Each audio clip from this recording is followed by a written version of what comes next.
نکلنے شروع ہوئے تو جو نکلے کوفی قتل ہو جائے، جو نکلے وہ کوفی قتل ہو جائے۔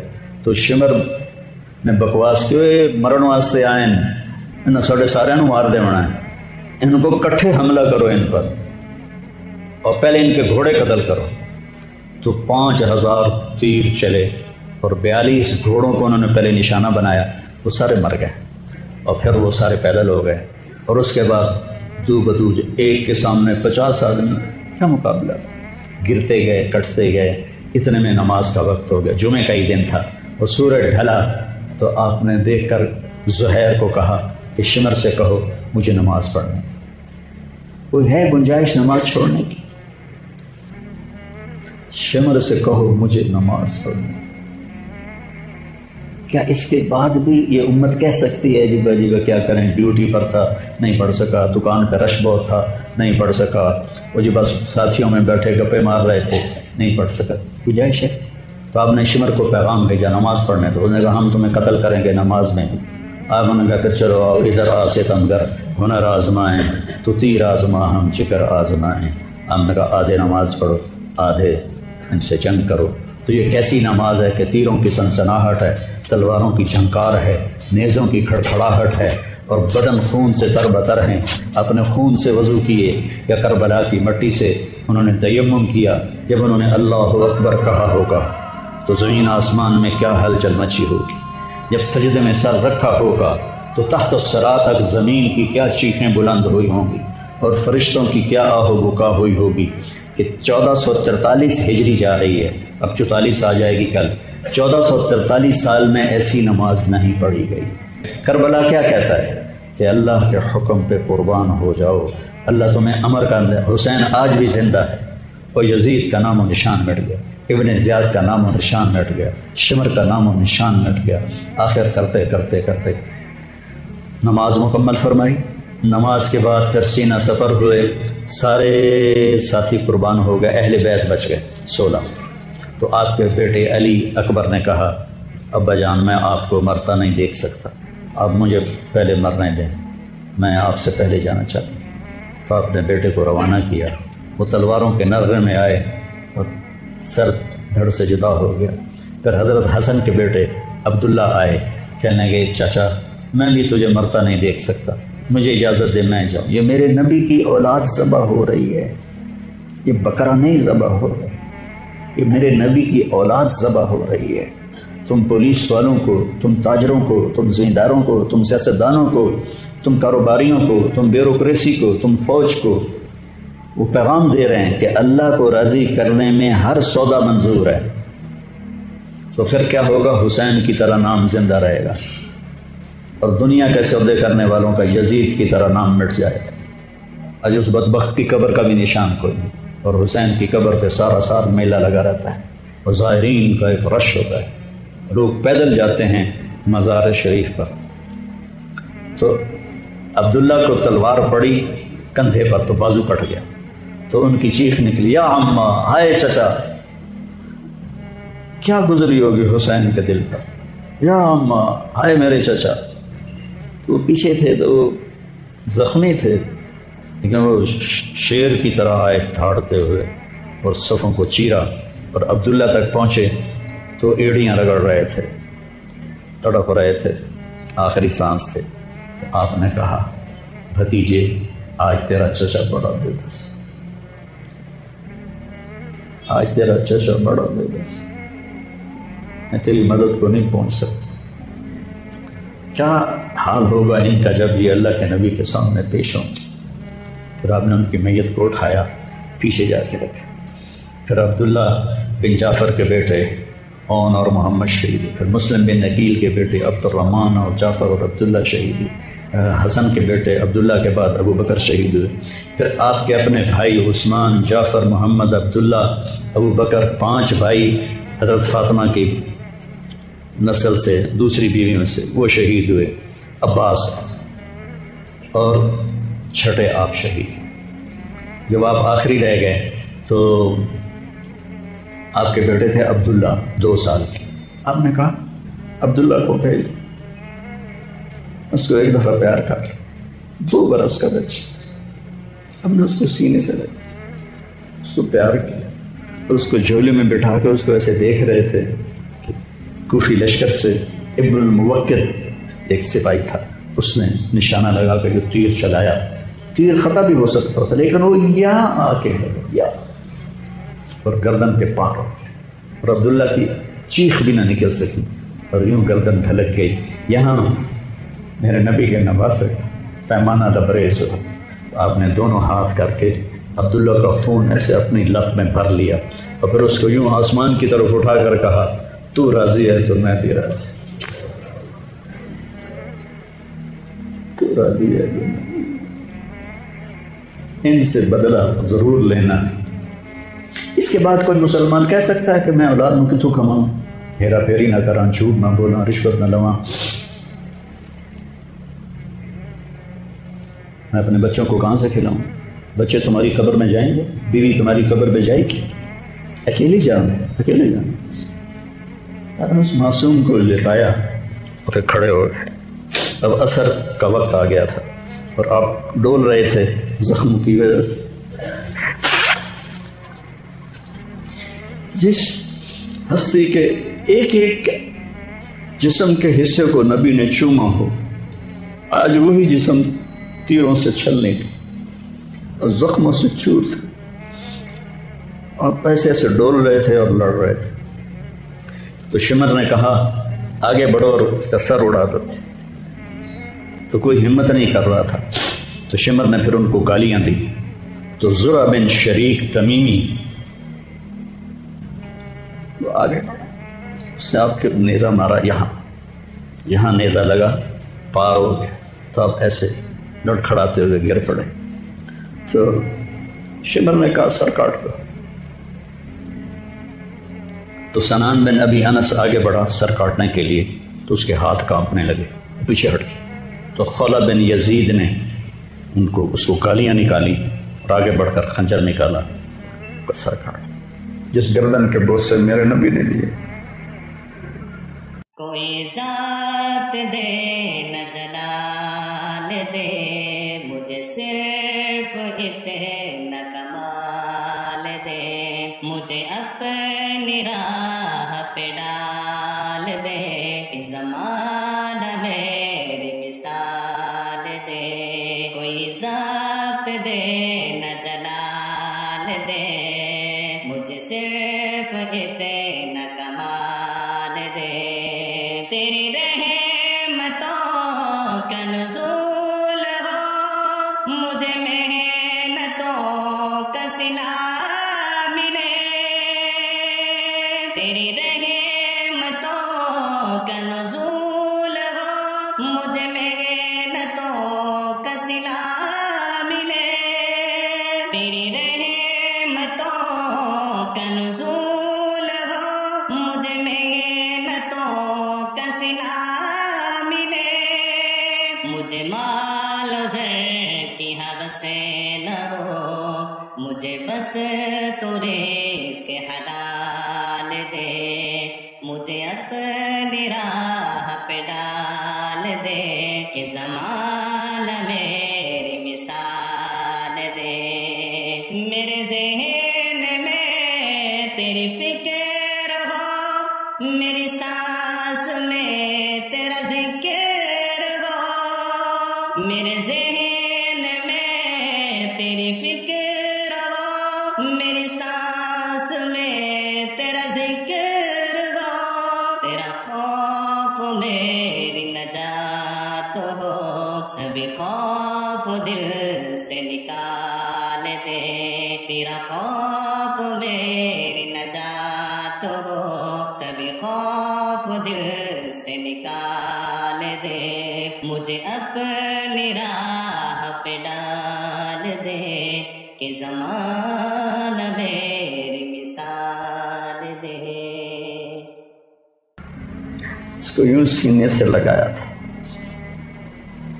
اس کا سر کاٹ تھا، پھر 72 کے سر کاٹ تھے، 2 سال کے عبداللہ کا سر بھی کاٹ دی اور نیزوں پہ چڑھا دی اور لاش پہ گھوڑے دوڑا دی۔ تو جب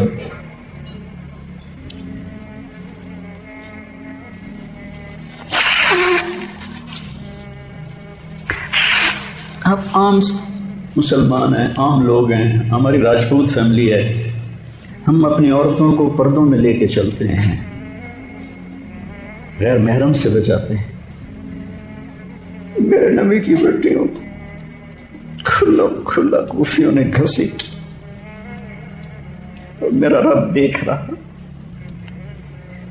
میرے نبی کی اولاد پیغام دے رہی ہے کہ اللہ سے غداری نہ کرنا، چند ٹکوں پر، چند دن کی زندگی پر اللہ سے غداری نہ کرنا۔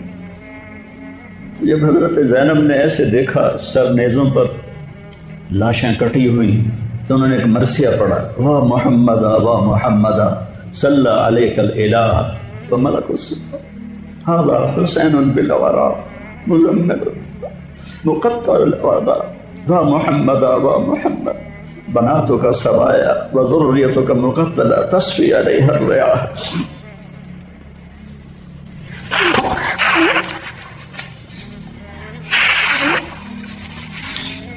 ہائے یا رسول اللہ، ہائے یا رسول اللہ، آپ پہ اللہ کا سلام ہو، فرشتوں کا سلام ہو۔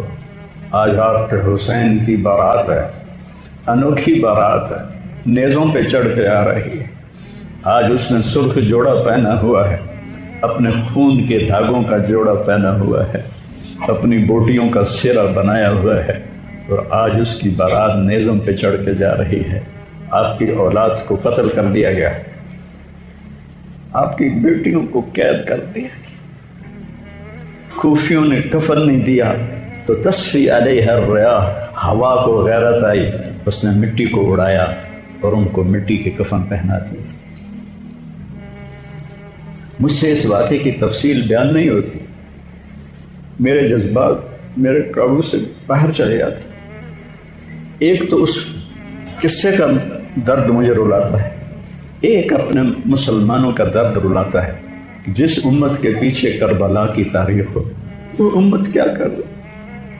چند پیسوں پہ ایمان بیچ رہے، چند ٹکوں پہ ایمان بیچ رہے۔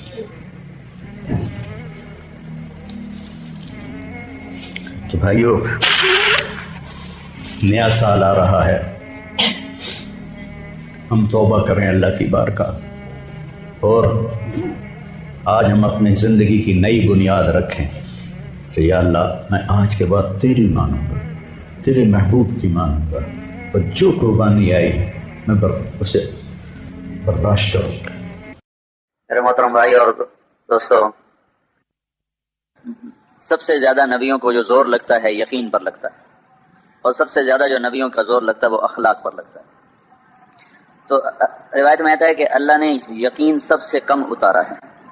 جو چیز کم اترے، جو چیز تھوڑی ہو بازار میں، اس کی قیمت اپنے آپ بڑھ جاتی، جو چیز زیادہ ہو اس کی قیمت گھٹ جاتی ہے، جو چیز کم ہو اس کی قیمت بڑھ جاتی ہے۔ تو اللہ پر یقین اور اللہ پر توکل اور اعتماد، یہ بہت تھوڑا آسمان سے اتارا گیا ہے۔ اور دوسری چیز ہے وما قسم للناس شیء اقل من الحلم، اور لوگوں میں اللہ نے جو صفات کی تقسیم کی ہے اور اپنی معنوی نعمتوں کو جو پھیلایا ہے، اس میں اچھے اخلاق بہت کم تقسیم کیے گئے ہیں۔ تو یہ چیزیں ایمان کے بازار میں بہت کم دستیاب ہیں، یقین بھی کم دستیاب ہے اور اچھے اخلاق بھی کم دستیاب ہیں۔ تو تھوڑے ہونے کی وجہ سے ان کی قیمت زیادہ ہے، تھوڑے ہونے کی وجہ سے ہر ایک اس کو پا نہیں سکتا۔ جو چیز تھوڑی ہوتی ہے اس کی قیمت زیادہ ہوتی ہے، تو بہت سے لوگوں کی طاقت سے باہر ہو جاتی ہے۔ پھر اس کے بعد جو تھوڑے سے رہ جاتے ہیں ان میں بھی مقابلہ ہوتا ہے، ان میں بھی کمپٹیشن ہوتا ہے، پھر اس میں جو زیادہ بولی دے جائے وہ لے جاتا ہے۔ تو یہ دو چیزیں، جو ایک اندر کا زیور ہے، ایک باہر کا زیور ہے۔ یقین اندر کی طاقت ہے، اخلاق باہر کی طاقت ہے۔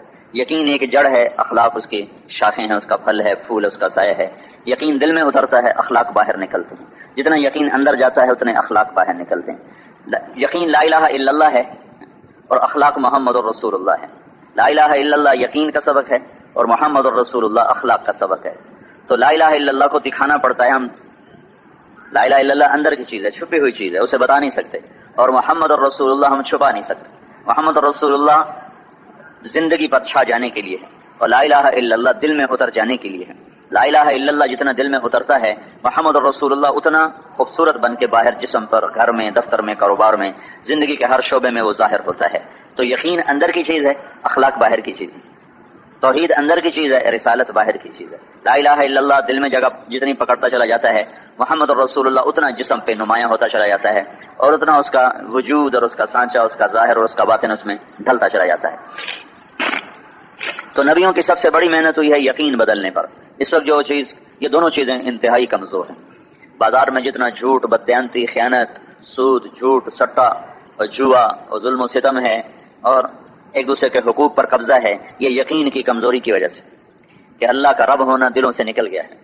اللہ نے اپنا تعارف رب ہونے سے کرایا، ان الذین قالوا ربنا اللہ الحمدللہ رب العالمین۔ نماز کی ہر رکعت میں یہ ہمیں سبق دہروایا گیا کہ کہو الحمدللہ رب العالمین، کہ پالنے والا صرف اللہ ہے، اور اس کائنات میں نفع نقصان کی شکلیں قائم کرنے والا صرف اللہ ہے۔ وہ ظاہری شکلیں کیسی بھی ہوں، اس کا ارادہ اصل بنیاد بنتا ہے۔ نبیوں کو یہ عملی طور پہ دکھایا جاتا ہے۔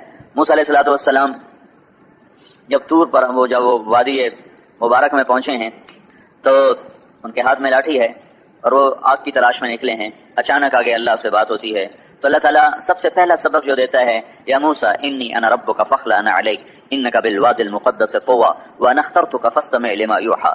موسیٰ میں تمہیں چن چکا ہوں، تیرا انتخاب ہو چکا ہے، اب جو میں کہوں اس کو غور سے سن، پچھلی چیزوں کو بھولا اور اگلی چیز کو دل میں بٹھا۔ تو پہلا سبق دیا اننی انا اللہ لا الہ الا اللہ، موسیٰ اننی انا اللہ لا الہ الا انا، یقیناً ہاں یقیناً میں ہی اللہ ہوں۔ اننی انا اللہ، ان سے یقیناً اور پھر نی اور انا، ہاں یقیناً میں ہی اللہ ہوں، اننی انا اللہ۔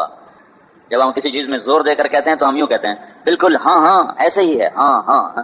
تو اللہ تعالیٰ کہہ رہا ہے موسیٰ اننی یقیناً ہاں میں ہی اللہ ہوں، اننی انا اللہ۔ کوئی اور بھی تیرے ساتھ ہے؟ لا الہ الا انا، کوئی میرے ساتھ نہیں، کوئی میرے ساتھ، میں اکیلا ہوں، وحدہ لا شریک ہوں، ذات میں بھی صفات میں بھی، لہ الاسماء الحسنی، صفات میں بھی وحدہ لا شریک ہے اور ذات میں بھی وحدہ لا شریک ہے، نہ اس کا کوئی مقابل ہے نہ اس کے کوئی ٹکر کا ہے۔ لو کان فی السماء آلہۃ الا اللہ لفسدتا، اللہ نے بڑی خوبصورت دلیل دی ہے کہ اگر اللہ کے سوا، اگر اس کائنات میں اللہ کے سوا کوئی اور اللہ بھی ہوتا تو ایک دن تو دونوں میں لڑائی ضرور ہوتی، ایک دن میں ضرور لڑا، ولا علی بعضهم علی بعض، پھر کبھی ایک فتح پاتا کبھی دوسرا فتح پاتا، کہ دو طاقتیں جب ابھرتی ہیں تو ان کا ٹکرانا ایک لازمی قانون ہے۔ تو اللہ تعالیٰ ایک دلیل دے رہا ہے کہ میں اکیلا ہوں۔ کیسے اکیلا ہے؟ کہ ایسے اکیلا ہوں کہ کبھی تم نے کائنات کے نظام میں کوئی دیکھی کمی بیشی، کبھی ان کو ٹکراتے دیکھا، کبھی اس میں کوئی خلل دیکھا؟ اگر اس میں میرے علاوہ کوئی اور طاقت ہوتی تو میں اور وہ ضرور ٹکراتے، اور ولا علی بعضهم علی بعض، کبھی وہ فتح پاتا کبھی میں فتح پاتا۔ جب ایسا نہیں ہے تو اکیلا، موسیٰ اننی انا اللہ، موسیٰ میں ہاں میں ہی اکیلا اللہ ہوں، لا الہ الا انا، میرے سوا کوئی نہیں ہے۔ تو پہلا سبق یقین کا ہے۔ پھر اس کے بعد عبادات آتی ہیں، فاعبدنی موسیٰ میری بندگی ہی کرنی ہے، میرے سوا کوئی نہیں۔ عبادات میں نماز سب سے زیادہ اہم ہے، جو بار بار فرض ہوتی ہے، بار بار دن میں 5 دفعہ فرض ہوتی ہے۔ اس امت کو نماز پڑھنے کا مسجد میں حکم دیا گیا۔ پہلی امتوں کی نمازیں ان کے اپنے گھروں میں عبادت خانوں میں تھیں، ہمیں جماعت بنا کر نماز پڑھنے کا حکم دیا گیا۔ پہلی امتیں اپنی نماز میں اپنی کتاب نہیں پڑھ سکتی تھیں، ان کو کتاب یاد نہیں ہوتی تھی، ہمیں قرآن یاد کروا دیا گیا۔ ہم ایک رکعت میں الف لام سے والناس تک کتنا لمبی رکعت ہم کر سکتے۔ عثمان رضی اللہ تعالیٰ عنہ امیر المومنین تھے، حج پر آئے اور حرم میں داخل ہوئے، اللہ اکبر کر کے نماز کی نیت باندھ لی عشاء کے بعد۔ عبد الرحمن تیمی فرماتے میں دیکھنے لگ گیا کہ یہ کب رکوع کریں گے، تو الف لام میم سے وہ شروع ہوئے اور چلتے چلتے والناس پہ جا کے رکوع کیا، ایک رکعت میں سارا قرآن پڑھا۔ تو ہمیں باجماعت نماز پڑھنے کا امر ملا ہے اور اجتماعی طور پر نماز کا امر ملا ہے، اور 5 نمازیں ملی۔ پہلی امتوں کو 2 نمازیں ملی تھی، ایک فجر 2 رکعت، ایک عصر 2 رکعت، ہمیں 5 نمازیں ملی اور باجماعت حکم ورکعوا مع الراکعین، ورکعوا مع الراکعین۔ اور کتنی دفعہ قرآن میں دہرایا گیا کہ باجماعت اقیموا الصلاۃ، مل کر نماز کو قائم کیا جائے۔ تو پہلا سبق لا الہ الا اللہ ہے، یقین۔ دوسرا سبق بندگی کا ہے، بندگی میں سب سے اعلیٰ نماز ہے، تو اقم الصلاۃ لذکر۔ اور ان چیزوں سے جو چیز، عبادات سے، توحید سے، اللہ سے جو چیز غافل کرتی ہے وہ دنیا ہے۔ تو اللہ نے ایک دم آرا چلایا، ان الساعۃ آتیۃ اکاد اخفیھا، موسیٰ دنیا ختم کرنے والا ہوں۔ موسیٰ کے دور میں اللہ نے کہا تھا بس قیامت قریب آ رہی، تو اور زیادہ قریب ہے، لتجزا کل نفس بما تسعى، تاکہ ہر ایک اس کے کیے کا صلہ ملے۔ فلا يصدنك عنها من لا يؤمن بها واتبع هواه فتردى، تو ان کی صحبت میں نہ بیٹھنا جنہوں نے آخرت کو بھلا دیا ہے۔ جنہوں نے آخرت کو بھلا دیا ہے، اور جو موت کے بعد کی زندگی کو یاد نہیں کرتے، سارا دن دنیا کے پیپر ہی بناتے رہتے ہیں، اسی پہ جمع تفریق کرتے رہتے ہیں، اسی پہ ضربیں تقسیمیں کرتے رہتے ہیں، ان کی صحبت میں نہ بیٹھنا، ورنہ تیرا دل بھی انہی جیسا ہو جائے گا۔ جب اللہ نبی کو کہہ رہا ہے تو میری کیا اوقات ہے؟ اللہ کے نبی نے فرمایا مردوں کی صحبت میں مت بیٹھنا، تو صحابہ نے کہا جی مردوں کی صحبت میں تو کوئی بھی نہیں بیٹھتا، تو آپ کی کیا مراد ہے؟ کہا نہیں وہ نہیں جو مر گئے ہیں، وہ زندہ جن کے دل آخرت سے غافل ہو چکے ہیں وہ مردہ ہیں، وہ دل جو زندہ ہیں لیکن آخرت سے غافل ہیں وہ مردہ ہو چکے ہیں، تو ان کی صحبت میں نہ بیٹھنا، ان جیسے ہو جاؤ۔ تو اب اللہ تعالیٰ نے موسیٰ علیہ السلام کو پہلا سبق سکھایا لا الہ الا اللہ، یقین کا سبق ہے، وما تلک بیمینک یا موسیٰ، موسیٰ تیرے سیدھے ہاتھ میں کیا ہے؟ کتنی تفصیل سے اللہ نے کہا تیرے سیدھے ہاتھ میں کیا ہے، اور اگر موسیٰ علیہ السلام نے اتنی تفصیل سے کہا ہے یا عصایا، یہ میرا ڈنڈا ہے، اتوکل علیہا، ٹیک لگاتا ہوں، وابش بہا علی غنمی، پتے جھاڑتا ہوں، ولی محارب اخرى، اور کئی کام لیتا ہوں، اور 10 سال کی رفاقت ہے ڈنڈے کے ساتھ، اور یوں اس پر ٹیک لگاتے تھے، ایسے 2 شاخہ تھا اوپر ایسے ٹیک لگاتے تھے۔ تو اللہ نے کہا القھا، ذرا زمین پہ ڈال دو، فالقاها، موسیٰ علیہ السلام نے زمین پہ ڈال دیا، اس نے ایک پل نہیں لگایا، 1 سیکنڈ، زمین پر گرتے ہی وہ جیسے چیز گر کر اپنے ہی ریئیکشن میں تھوڑا سا اوپر جاتی ہے، تو جو ہی وہ ایسے ہوئی تو وہ اژدہا میں تبدیل ہو چکی تھی۔ فَإِذَا هِيَ حَيَّةٌ تَسْعَىٰ، 3 قسم کے سانپ ہیں، ایک ہوتا ہے جان، وہ چھوٹا سا ہوتا ہے، وہ تیز بہت چلتا ہے، ایک ہوتا ہے حیہ، وہ زہریلا بہت ہوتا ہے، ایک ہوتا ہے ثوبان، وہ لمبا ہوتا ہے، یہاں سے چلاؤ تو وہ وہاں تک جا کر اس کا سر پہنچے، وہ تیز نہیں ہوتا، زہریلا نہیں ہوتا، وہ پورا بکرا نکل جاتا ہے، ہرن کھا جاتا ہے۔ تو اس ڈنڈے میں 3 صفات اللہ نے پیدا کر دی، کأنہا جان، وہ اتنا تیز تھا جیسے وہ چھوٹا سانپ، فَإِذَا هِيَ حَيَّةٌ، وہ ایسا زہریلا تھا جیسے حیہ، فَإِذَا هِيَ ثُعْبَانٌ، وہ اتنا لمبا چوڑا تھا جیسے اژدہا تیز نہیں دوڑتا، وہ تیز دوڑ رہا تھا، اژدہا میں زہر نہیں ہوتا، وہ زہریلا تھا۔ لہذا اب موسیٰ علیہ السلام کا تاثر ایک بشر کے لحاظ سے یہی ہونا چاہیے تھا کہ وَلَّا مُدْبِرًا وَلَمْ يُعَقِّبْ، موسیٰ علیہ السلام جو پیٹھ پھیر کے بھاگے تو پیچھے مڑ کے نہیں دیکھا، ایسی تیز رفتاری کہ پیچھے مڑ کے نہیں دیکھا۔ اب سانپ سر پہ چڑھا ہوا اور موسیٰ علیہ السلام دوڑ لگا رہے ہیں، یہ امتحان ہے۔ اللہ نقصان کی شکلیں دکھاتا ہے تو ہم اس کے آگے دوڑنا شروع کر دیتے ہیں، اور اللہ نفع کی شکلیں دکھاتا ہے تو اس کی طرف ہم بھاگنا شروع کر دیتے ہیں۔ تو اللہ یہ کہہ رہا ہے نہ نقصان دیکھو نہ نفع دیکھو، اس میں میرا امر دیکھو، میرے امر کو پورا کرو، نقصان ہو یا نفع ہو اس سے بے نیاز ہو جاؤ، تو میں ہر چیز تمہارے قدموں پہ قربان کر دوں گا۔ تو یہی سبق اللہ موسیٰ علیہ السلام کو سکھانا چاہتے ہیں۔ اب موسیٰ علیہ السلام نے ایک بشر ہونے کے ناطے دیکھا یہ تو سانپ ہے، مجھے ڈسے گا، مجھے کھائے گا، تو میں اس کے مقابلے کی طاقت نہیں رکھتا، بھاگ پڑے۔ تو بھاگتے جا رہے اللہ نے کہا خذ موسیٰ پکڑو، کہنے والا اللہ، اور کہا جا رہا ہے موسیٰ کلیم اللہ، اور خوف اتنا چھایا ہے کہ اللہ کو کہہ دیا اللہ میں نہیں پکڑتا، یہ تو میں نے کھا جا رہا ہے، دوڑ لگائی رکھے، رکے بھی نہیں۔ اللہ تعالیٰ نے کہا خذها ولا تخف، دوسری دفعہ موسیٰ پکڑو ڈرو نہیں۔ موسیٰ علیہ السلام نے کہا یا اللہ میں نہیں پکڑتا، میں نے اس کھا جانا ہے، بھاگتے جا رہے ہیں۔ اللہ نے تیسری دفعہ کہا خذ انک من الآمنین، موسیٰ میں گارنٹر ہوں، تم پکڑو تو میں کچھ نہیں کہے گا، میری گارنٹی ہے۔ اللہ کی ضمانت پہ کھڑے ہوئے، اللہ کی گارنٹی پر کھڑے ہوئے۔ یہ قصہ قرآن میں اتنا اللہ نے دہرایا ہے، اس کے پیچھے یقین کا سبق ہے۔ اللہ قصے سنانا تو اللہ تعالیٰ کہانی کو تو نہیں ہے نا، قصہ خاں تو نہیں ہے نا، تو ہر کہانی کے پیچھے ایک سبق ہے۔ موسیٰ علیہ السلام کے ڈنڈا سانپ ڈنڈے میں ایک سبق ہے بہت بڑا کہ کرنے والا صرف اللہ ہے، اللہ ہے، اللہ ہے۔ کہیں نفع نظر آ رہا ہے تو اللہ نے ڈالا ہے، نقصان ہے اللہ نے ڈالا ہے، نقصان میں نفع ڈالے اللہ، نفع میں نقصان ڈالے اللہ، عزت میں ذلت لائے اللہ، ذلت میں عزت لائے اللہ، موت میں زندگی پیدا کر دے اللہ، زندگی میں موت پیدا کر دے اللہ۔ یہ سبق سب سے مشکل ہے اسلام کا، کیونکہ نظر آنے والی چیز کا اثر ہوتا ہے، نہ نظر آنے والی کا اثر نہیں ہوتا۔ اللہ کے رب ہونے میں شک ہے دنیا کے انسانوں کو، مسلمانوں کو۔ کافر تو اللہ کا ایک ہونا بھی نہیں مان سکا، ہم نے ایک تو مانا پر اسے رب نہیں مانا، لہذا ہماری راہیں غلط ہو گئی۔ تو موسیٰ علیہ السلام کھڑے ہوئے ہیں، اب سانپ ایسے منہ کھول کے آ رہا ہے، وہ ایسی خوفناک شاید افریقہ کے سانپ دیکھے ان کو دیکھ کے باہر کھڑے دہشت طاری ہو جاتے، ایسے خوفناک جو منہ کھولا ہو۔ تو اب موسیٰ علیہ السلام کی ٹانگیں کہاں پر ہیں اس کو پکڑنے کے لیے، اور چلو یہ ہوتا بھی اللہ کہتا تم سے پکڑ لو تو بات آسان ہے، ان کا منہ میں ہاتھ ڈال، منہ میں۔ تو موسیٰ علیہ السلام نے ایسے کپڑا سا تو اپنے ہاتھ پہ یوں لپیٹ لیا۔ تو اللہ تعالیٰ نے فرمایا یہ کیا کر رہے ہو، یہ کپڑا تمہیں بچا لے گا؟ کہنے لگے یا اللہ ڈر لگتا ہے۔ تو اللہ نے کہا تیرا ڈرتا کرنا ہے اور کی ہے، تیرا ڈر کرنا ہے، تیرا ڈر نکالنا چاہتا ہوں، آگے ہاتھ بڑھا، کچھ نہیں کرے، بازار میں نقصان نظر آ رہا ہے، بازار میں نفع نظر آ رہا ہے، لالچی نہ بنو، نقصان نظر آ رہا ہے، ڈرو نہیں، یہ دیکھو اللہ کیا چاہتا ہے، جو اللہ چاہتا ہے اس پہ کھڑے ہو جاؤ، یہ سبق ہے۔ تو موسیٰ علیہ السلام ایسے کانپتے ہاتھوں سے یوں ہاتھ بڑھایا، ایسے ڈرتے ڈرتے ہاتھ کانپ رہا تھا، ایسے انگلیوں نے خالی انگلیوں نے ایسے ٹچ کیا اس کے منہ کو، تو ایک دم وہ ڈنڈا بن کے ہاتھ میں دوبارہ آ گیا۔ کہا موسیٰ یہ تیرا رب ہے جو چاہے کر دے، یہ اللہ ہے، ذالکم اللہ ربکم الحق فماذا بعد الحق الا الضلال۔ فرعون کے دربار میں اسی ڈنڈے کو سانپ بنا کے، اسی ڈنڈے کو پھینکا وہ سانپ بنا، تو جو اس کے دم سے پکڑا وہ ڈنڈا بن کے ہاتھ میں آیا۔ تو یہ ایک سبق ہے کہ سب کچھ اللہ کے ہاتھ میں ہے، یہ یقین کا سبق ہے جو کمزور ہو چکے۔ مولانا الیاس صاحب کو اللہ جزائے خیر دے، انہوں نے سب سے پہلا وہ بندہ ہے جس نے امت کے مرض کو دریافت کیا اور یقین پر محنت کرنے سے تب کام کی بنیاد اٹھائی۔ مدرسوں میں علم دین نہیں سکھایا جاتا، مدرسوں میں دین پڑھایا جاتا ہے۔ میں 14 مدرسے چلا رہا ہوں، مدرسوں میں دین نہیں سکھایا نہیں جاتا، دین پڑھایا جاتا ہے۔ کتابوں سے آدمی دین پڑھتا ہے، سیکھ نہیں سکتا۔ سیکھنے کی محنت اور ہے اور پڑھنے کی محنت اور ہے۔ اور مولانا الیاس صاحب رحمۃ اللہ علیہ نے نبض پہ ہاتھ رکھا، خانقاہوں میں صرف ذکر پہ چلایا جاتا ہے، ذکر کرو بھائی، ذکر کرو، ذکر پہ لگا دیا، مدرسے میں گئے پڑھنے پہ لگا دیا۔ جو اصل مرض ہے اس کو چھیڑا ہی نہیں کہ دل اللہ کی بنی ہوئی مخلوق سے متاثر ہے، اللہ سے متاثر نہیں۔ دل میں مخلوق کا خوف بھی ہے، شوق بھی ہے، رغبت بھی ہے، ڈر بھی ہے، نہ اللہ پر یقین ہے، نہ اللہ پر توکل ہے، نہ اللہ کا خوف ہے، نہ اللہ کا شوق۔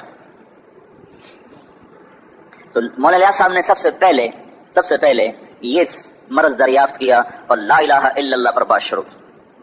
میں ایک دفعہ بیان کر رہا تھا، ایسی یہ کلمے کو بیان کر رہا تھا، تو ایک بوڑھا میواتی بیٹھا تھا، مولانا الیاس صاحب کا خدمت گزار، وہ میرے پاس آ کر کہنے لگا مولوی الیاس بھی نو ہی کہا کرے تھا، مولوی الیاس بھی نو ہی کہا کرے تھا، یعنی مولانا الیاس صاحب بھی یہی بات کرتے تھے جو آج تم نے کی ہے، کہ اس یقین پر زور لگانا کہ دل اللہ کی طرف پھرے اور دل بولے کہ لا الہ الا اللہ، سب کچھ اللہ کے ہاتھ میں ہے اور اللہ کے بغیر نہ کوئی نفع دے سکتا ہے، نہ نقصان دے سکتا ہے، نہ زندگی کا مالک، نہ موت کا مالک۔ میرے نبی نے سبق سکھائے، یا غلام اعلمک کلمات، اے بچے میں تمہیں چند باتیں سکھاتا ہوں، دل سے لگا لے، سینے میں اتار لے، احفظ اللہ یحفظک، تو اللہ کو یاد رکھ، اللہ تجھے یاد رکھے گا، تو اللہ کا ہو جا، اللہ تیرا ہو جائے گا، احفظ اللہ تجدہ تجاہک، تو اللہ کو اپنا بنا لے، اپنے دل میں بسا لے، اللہ تیری آنکھوں کے سامنے آ جائے گا، تیرے سامنے آ جائے گا۔ وَإِذَا سَأَلْتَ فَاسْأَلِ اللَّهَ، جب مانگنا ہو تو اللہ سے مانگنا، وَإِذَا اسْتَعَنْتَ فَاسْتَعِنْ بِاللَّهِ، جب مدد کے لیے پکارنا ہو تو اللہ کو پکارنا، اور یاد رکھ ساری کائنات مل کر، ساری کائنات اجتمعت علی ان ينفعوک بشیء، تمہیں نفع دینا چاہیں، ساری کائنات مل کر تمہیں نفع دینا چاہے، لم ينفعوک الا بشیء قد كتبه اللہ لک، اللہ کے امر کے بغیر تجھے ایک تنکے کا نفع نہیں پہنچا سکتا، وہی نفع پہنچائیں گے جو اللہ طے کر چکا ہے۔ اور یاد رکھ وَلَوْ اجْتَمَعُوا عَلَىٰ أَن يَضُرُّوكَ بِشَيْءٍ، اگر یہ سارے جمع ہو گئے اور انہوں نے تمہیں نقصان پہنچانا چاہا تو یاد رکھ لم يضروك الا بشيء قد كتبه الله عليك، نہیں نقصان پہنچا سکتے جب تک تیرا اللہ نہ چاہے، ایک رائی کے برابر تیرا نقصان نہیں کر سکتے جب تک اللہ نہ چاہے، اتنا اگر ہوا ہے تو یہ اللہ تیرے لیے لکھ چکا ہے۔ وَاعْلَمْ أَنَّمَا أَخْطَأَكَ لَمْ يَكُنْ لِيُصِيبَكَ وَمَا أَصَابَكَ لَمْ يَكُنْ لِيُخْطِئَكَ، جو تجھے تکلیف نہیں آئی اس نے نہیں آنا تھا، اور جو آئی ہے اس نے ٹلنا نہیں تھا۔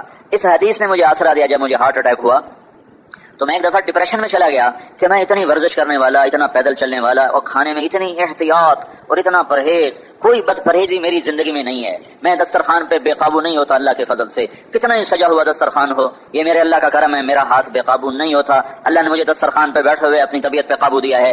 جتنے ہزاروں قسم کے کھانے پڑے ہوں میں اپنی طبیعت سے ادھر ادھر نہیں ہوتا، اور پھر میں 4-5 کلومیٹر پیدل چلتا ہوں، پونا گھنٹہ میں یوگا ایکسرسائز کرتا ہوں، تو میں تو ایک دفعہ ڈپریشن میں چلا گیا، میرے نال کی بن یہ کیوں ہو گیا، یہ مینوں کیوں ہو گیا؟ پھر ایک دم یہ حدیث میرے دماغ کی دل کی تختی پر واضح ہوئی، وما اصابک لم یکن لیخطئک، جو اللہ تیرے لیے تکلیف لکھ چکا ہے وہ ٹلنے والی نہیں تھی۔ میں کہا اللہ میں تیری تقدیر پہ راضی ہوں۔ ایک دم میں ڈپریشن، میرا بھائی دل کا ڈاکٹر ہے، اس نے بتایا کہ ہارٹ اٹیک کا مریض ایک دم ڈپریشن میں چلا جاتا ہے، اور سال 2 سال ہمیں انہیں ڈپریشن سے نکالنے کے لیے دوائی دینی پڑتی ہے۔ تو کوئی گھبرایا ہی نہیں، تیرے پر کوئی پریشانی نہیں۔ میں نے کہا ایک حدیث نے میری جان بچائی کہ میرے اللہ نے کہا ہے، میرے نبی نے کہا ہے، میرے اللہ نے کہا لکھا لا تعصوا علی ما فاتکم ولا تفرحوا بما آتاکم، اور میرے اللہ میرے نبی نے کہا ہے ما اصابک لم یکن لیخطئک وما اخطأک لم یکن لیصیبک، جو تکلیف تجھے آنی ہے وہ اللہ طے کر چکا ہے، ساری دنیا کی تدبیریں ارادے اسے ٹال نہیں سکتے، اور جو تیرے لیے نہیں آنی وہ اللہ طے کر چکا ہے، ساری دنیا کے نقصان کی شکلیں تمہیں نقصان نہیں پہنچا سکتی۔ تو میرے بھائیو ہمارا لا الہ الا اللہ سیکھنے کی چیز ہے، لا الہ الا اللہ سیکھنے کی چیز ہے۔ لا الہ الا اللہ دل میں اتارنے کی چیز ہے. تبلیغ مولانا الیاس صاحب کے اللہ قبر نور سے بھرے، انہوں نے اس سبق کو سب سے پہلے یاد دلایا اور اس زخم کو چھیڑا سب سے پہلے، اس پہ مرہم رکھا کہ باقی ساری دین کی محنت ہے یا علم کی محنت ہے یا ذکر کی محنت ہے، اس سے کچھ تھوڑے سے عبادت بن جاتی ہے، کوئی تھوڑے سے اعمال زندہ ہو جاتے ہیں، لیکن پوری دل کا قبلہ اللہ کی طرف نہیں پھرتا اور دل اللہ کی طرف مائل نہیں ہوتا، اخلاق نہیں بدلتے، کردار نہیں بدلتا اور معاشرے میں تبدیلی نہیں آتی. تو اس بندے کو اللہ نے سجھایا، اس نے سب سے پہلے لا الہ الا اللہ کو سبق بنایا کہ لوگوں اپنا لا الہ الا اللہ پکا کرو. چمی گویم مسلمانم بلرزم کہ دانم مشکلات لا الارا، لا الہ الا اللہ کی رٹ لگاؤ اور اس کو دل میں اتارو کہ اللہ سے ہونے کا یقین، اللہ سے ہونے کا یقین، اللہ ہی سب کچھ کرتا ہے، سارا نظام تو اللہ کے ہاتھ. اللہ تعالیٰ کے نبی صلی اللہ علیہ وسلم محبوب محبوب محبوب. قریش مکہ کہنے لگے اصحاب کہف بتاؤ، ذوالقرنین بتاؤ. تو آپ نے کہا کل بتاؤں گا، کیونکہ ابھی وحی آئی نہیں تھی، معلوم تھا نہیں. آپ نے کہا کل بتاؤں گا. 18 دن وحی بند ہو گئی، 18 دن، اور قریش مکہ مذاق اڑا رہے ہیں اور آپ رو رو کے برے حال ہو رہے ہیں اور وحی نہیں آ رہی. وحی نہ آئے تو آپ کو کیسے پتا؟ 18 دن کے بعد وحی آئی. تو اللہ کے نبی نے پہلے گلا کیا کہ تم کہاں رہ گئے تھے، آئے کیوں نہیں؟ تو جبریل نے کہا ما نتنزل الا بامر ربک لہ ما بین ایدینا وما خلفنا، کہ یا رسول اللہ میں اللہ کے حکم کے بغیر آ سکتا ہوں، میری طاقت میں تو ایک قدم نہیں اٹھا سکتا. جبریل اللہ کے امر کے بغیر ایک قدم نہیں اٹھا سکتا. یا رسول اللہ میرا اللہ نہ بھیجتا تو میں کیسے آتا؟ تو پھر آپ نے کہا تو آئے کیوں نہیں ہو؟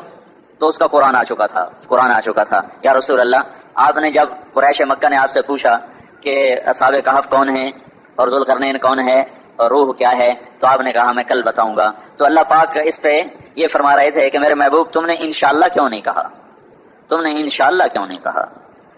اس لیے میں نے تجھے تیرے حوالے کر دیا کہ اب بتا.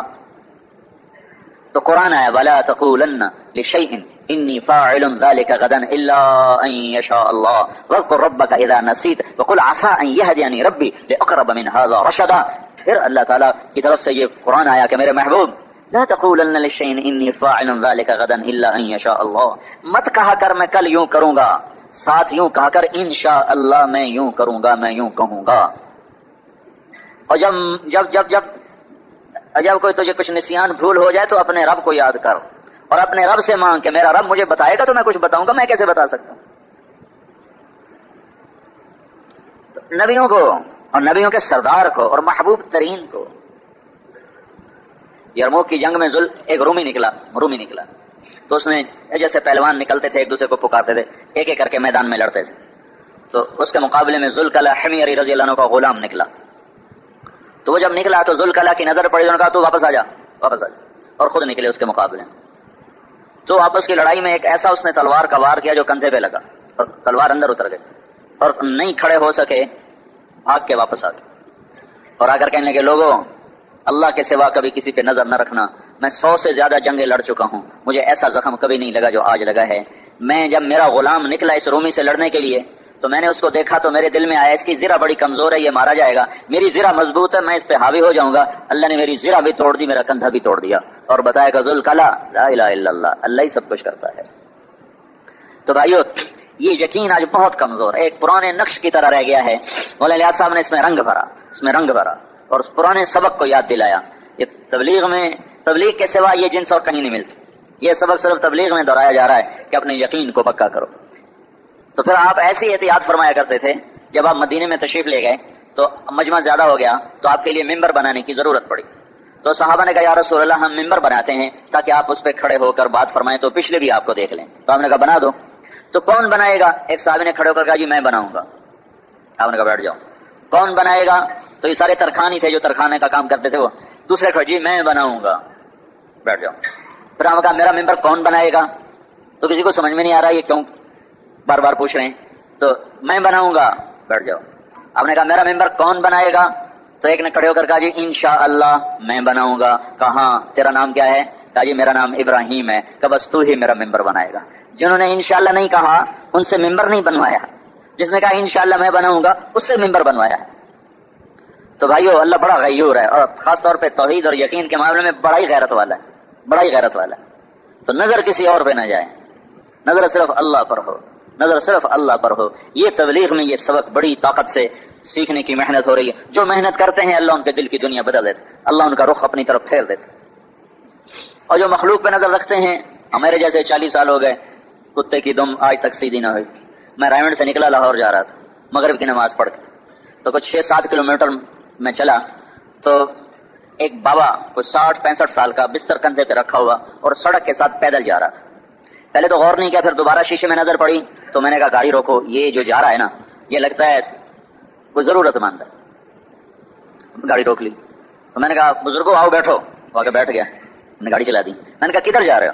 کہنے لگا ہنگو جا رہا ہوں.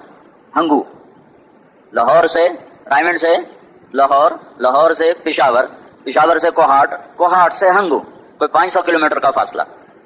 میں نے کہا بزرگوں پتہ بھی ہے ہنگو کدھر ہے؟ میں نے کہا اس کو شاید پتہ کوئی نہیں, پتہ بھی ہے ہنگو کدھر ہے؟ کہا میں ہنگو کا ہوں. میں نے کہا تو کیسے جا رہا ہو؟ ایسے جا رہا ہوں جیسے دیکھا ہے. پیسے نہیں تھے جیب میں, کسی سے مانگا نہیں, دل اللہ کی طرف ہے, ہاتھ نہیں پھیلایا, کسی سے قرضہ بھی نہیں لیا, وہ پیدل چل پڑا.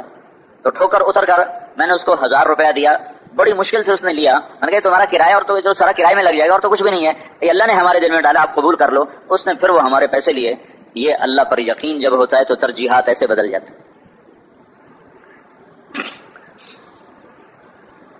لا الہ الا اللہ ساری کائنات کی چابی ہے. تو تبلیغ میں یہ سبق بڑی طاقت سے سیکھا جا رہا. ایک آدمی آیا مولانا جمشید صاحب کے پاس, کہا جی میں ٹنڈو آدم جانا ہے, وہ 600 کلومیٹر 700 کلومیٹر, میرے پاس پیسے کوئی نہیں, میرے پاس پیسے کوئی نہیں. مولانا کہا پیدل چلے جاؤ. تو ویسے ہی مذاق نے کہا پیدل چلا جاؤ. ان کا ٹھیک ہے, تو پیدل چل پڑا. رائمنڈ سے چلتے چلتے چلتے مانگا منڈی پہنچ گیا. تو رات کے 10 بج رہے تو ایک ٹرک آ کے رکا اس کے پاس. او بھائی کدھر جا رہے ہو اس وقت؟ انہوں نے کہا جی میں ٹنڈو آدم جا رہا ہوں. اس نے کہا ٹنڈو آدم کا پتہ بھی ہے کدھر ہے؟ کہا جی پتہ ہے, میں ادھر کہیں ہوں. کہا تو ادھر بیٹھو, ہم کراچی جا رہے ہیں, تمہیں وہاں اتار دیں گے. تو انہوں نے کہا نہیں, مجھے میرے بزرگ نے کہا تھا پیدل چلنا ہے, میں پیدل چلوں گا. تو انہوں نے وہ نیچے اتر کر اس کو پکڑا اور زبردستی ٹرک میں بٹھایا اور جا کے ٹنڈو آدم اس کے شہر چھوڑا. تو مولانا جمشید صاحب بھی ٹنڈو آدم کے ہیں, ٹنڈو والا یار ساتھ ہے وہاں کے. تو وہ گئے اپنے گھر, تو وہ آدمی ملنے آیا. کہا حضرت مجھے پہچانتے ہو؟ کہا نہیں. کہا میں وہی ہوں جس کو آپ نے کہا تھا پیدل چلا جا. کہا پھر کیا ہوا؟ کہا پھر میں چل پڑا, پھر میرے ساتھ یہ ہوا. یہ ہمارے استاد صاحب نے ہمیں سبق میں یہ سارا قصہ سنا. اس وقت میں رائمنڈ پڑھتا تھا, تو مولانا کے پاس میں سبق تھا ہمارا, تو اس میں انہوں نے ہمیں قصہ سنایا کہ یوں ایک آدمی کو میں نے کہہ دیا ویسے ہی تو پیدل چلا جا, اور اللہ تعالیٰ کے توکل پر وہ چلا تو اللہ نے اس کے ساتھ کیا معاملہ کیا. تو بھائیو لا الہ الا اللہ سیکھو سیکھو. حج کا طریقہ کتنا پوچھتے ہیں آدمی, کیسے کرنا ہے کیسے کرنا ہے کیسے کرنا ہے. لا الہ الا اللہ بھی سیکھو کہ دل میں اللہ کے یقین کو کیسے اتارنا ہے, کہ دنیا نیچے چلی جائے آخرت اوپر آ جائے, اسباب پیچھے چلے جائیں اللہ آگے آ جائے, چیزوں سے نظر ہٹ جائے اور اللہ پہ نظر جم جائے. یہ جو سیکھ لے گا اس کا دل لا الہ الا اللہ سے ایسا روشن ہوگا کہ عرش پر بھی وہ نور نہ ہوگا جو اس کے دل میں نور ہوگا.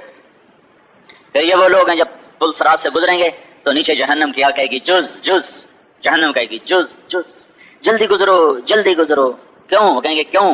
وہ کہے گی لقد اطفا نورک لہبی, تیرے نور نے میری آگ کو ٹھنڈا کر دیا ہے, تیرے نور نے میری آگ کو ٹھنڈا کر دیا اور مجھے گرم رہنے کا حکم ہے, لہذا جلدی گزرو جلدی گزرو, تمہارے نور ایمان سے میں ٹھنڈی ہوتی جا رہی. تو جس مرد عورت نے دل میں اللہ پر یقین اور توکل بسا لیا, یہ دل اللہ کے عرش سے زیادہ روشن اور قیمتی بن گیا. یہ تبلیغ میں یہ سرمایہ حاصل ہو رہا ہے کہ لوگ نکل کر جب لا الہ الا اللہ کی دعوت دیتے ہیں تو دل کا رخ اللہ کی طرف پھرنا شروع ہوتا ہے, اور اللہ کا پھر غیبی نظام اس کے مطابق ساتھ چلتا ہے. جیسے اللہ پہ گمان ہوتا ہے ویسے اللہ معاملہ کرتا ہے. تو بھائیو پاکستان جا کر تبلیغ میں وقت لگانا یہ یقین کو بدلنے کی بڑی اعلیٰ محنت ہے, ورنہ آدمی ادھورا خالی دل کے ساتھ مر جانا, خالی دل لے کے مر جانا بڑے گھاٹے کا سودا. اور ایک آیت ہے جو رلاتی بھی ہے ڈراتی بھی ہے, وَحُصِّلَ مَا فِي الصُّدُورِ, کہ صرف تمہارے ظاہری اعمال نہیں دیکھوں گا, تمہارے دل کے اندر والے چیز کو بھی دیکھوں گا کہ تمہارے دل کے اندر کیا ہے. تو یہ اگر اللہ نے دل کھول لیے تو بس ہم تو سارے مارے. تو دل کھولے, اور اس میں سے ایک صحابی ان کا نام ہے حدیر. تو آپ نے ایک غزوے میں 400 آدمیوں کی جماعت روانہ فرمائی. زمانہ تھا قحط غربت کا, تو آپ نے سب کو اپنی طرف سے نا ایک ایک تھیلا دیا سامان کا, جس میں کچھ ستو, کچھ کھجور, کچھ پنیر ایسے ملا کے. حدیر کو دینا بھول گئے, یاد نہیں رہا. تو انہوں نے اگر کہا نہیں یا رسول اللہ مجھے تو آپ نے دیا نہیں, مجھے بھی تو دیں. اللہ کے نبی کو نہیں کہا, اور چپ کر کے جماعت کے ساتھ روانہ ہو گئے. اب یہ قافلہ جا رہا ہے اور حدیر بھی ساتھ ساتھ جا رہے ہیں, اور کیا کہتے جا رہے ہیں, یا اللہ تیرے نبی نے دیا نہیں, میں نے مانگا نہیں, وہ تو بھول گئے, تو نہیں بھولتا. اب تو ہی میرا ذات رہا, تو ہی میرا سامان، تو ہی میرا رب، تو ہی میرا سب کچھ، تو ہی میرے کفیل، تو ہی میرا وکیل، تو میں تو بس یہ کہوں گا سبحان اللہ والحمد للہ ولا الہ الا اللہ واللہ اکبر، بس میں تو یہ کہوں گا، یہی میرے لیے کافی ہے۔ تو ایک دم جبریل اترے اللہ کے نبی کے پاس، یا رسول اللہ، وہ حدیر کے کلمات نے تو عرشوں پہ ہلچل مچا دی، اس کے لیے فوری طور پہ سامان روانہ فرمائیں، من کان للہ کان اللہ لہ۔ تو اللہ کے نبی نے پیچھے ایک آدمی دوڑایا اور فرمایا کہ جو کچھ وہ کہے مجھے بتانا۔ تو اس نے کیا کہا؟ جو کچھ کہے وہ بتانا۔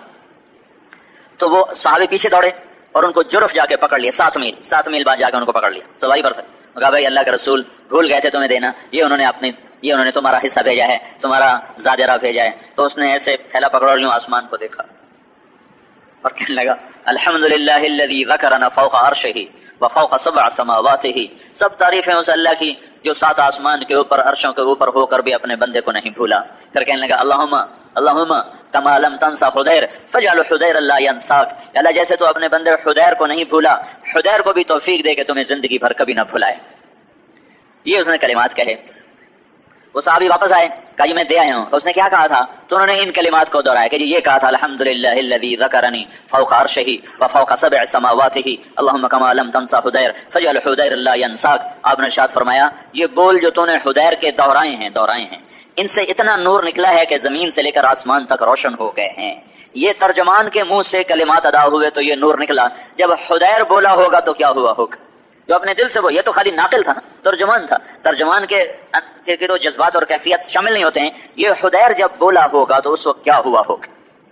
تو بھائیو یہ دل اللہ کو دے دو۔ ایک صحابی نے پوچھا یا رسول اللہ مل اسلام، اسلام کیا ہوتا ہے؟ تو آپ نے کہا تسلم قلبک للہ، دل اللہ کو دے دے، یہ اسلام ہے، یہ جڑ کے طور پر ہے، یہ جڑ کے طور پر ہے۔ جب یہ لا الہ الا اللہ ہے، جب یہ دل میں اتر جاتا ہے لا الہ الا اللہ، تو پھر محمد الرسول اللہ درخت بن کے باہر نکلتا ہے اور سارے وجود کو ڈھانپ لیتا ہے اور ساری زندگی کو ڈھانپ لیتا ہے۔ پھر اس پہ اخلاق کی ٹھنڈی چھاؤں آتی ہے، اخلاق کے میٹھے پھل اس پر آتے ہیں اور اخلاق کے مہکتے ہوئے پھول اس پر کھلتے ہیں۔ تو یہ 2 چیزیں میں نے شروع میں یہ حدیث آپ کو بتائی تھی کہ اللہ تعالیٰ نے 2 چیزیں کم اتاری ہیں آسمان سے، ایک اللہ پر یقین اور ایک اچھے اخلاق۔ یہ 2 چیزیں ہیں ہی تھوڑی، جب تھوڑی ہیں تو یہ تھوڑی سی معمولی قیمت سے تو حاصل نہیں ہو سکتی۔ بازار کا ڈیمانڈ سپلائی کا ایسا طاقتور قانون ہے کہ جب چیز تھوڑی ہوگی ڈیمانڈ بڑھے گی، قیمت اپنے آپ زیادہ ہو جائے گی۔ تو اچھے اخلاق اور اللہ پر یقین یہ تھوڑا ہے، تو یہ تھوڑی محنت سے حاصل نہیں ہوتا، زیادہ جان مارے گا جو، اللہ اس کو یہ دولت نصیب فرمائے گا۔ یہ یقین بھی ایک عمل ہے اور اس کی بھی ایک طاقت ہے، جتنا یہ اندر میں اترا ہوگا اتنا اللہ کے دربار میں اس کا وزن زیادہ ہوگا، اس کی قیمت زیادہ ہوگی۔ جب پاکستان جاؤ تو وقت ضرور لگانا، اذان دو انشاءاللہ۔ مغرب کو کچھ لوگ چلے گئے تھے وہ جمعہ پڑھنے، تو پھر میں نے مدینے کی بات مؤخر کر لی۔ آج انشاءاللہ مغرب کے بعد اس پر ہم بات کریں گے، تو آپ سارے حضرات مغرب میں سارے اپنی حاضری کو انشاءاللہ یقینی بنائیں۔ جی آپ کچھ کہہ رہے تھے؟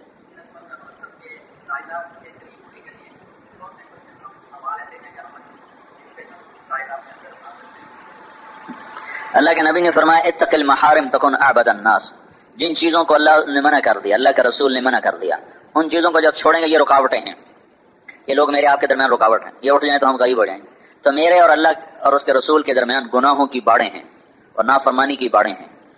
تو جتنا جتنا یہ باڑ ہم اٹھاتے جائیں گے اور اپنا ہر عمل اللہ اس کے رسول کی مرضی اور پسند کے مطابق ڈھالتے جائیں گے، تو ہمیں اللہ کا قرب نصیب ہوتا جائے گا۔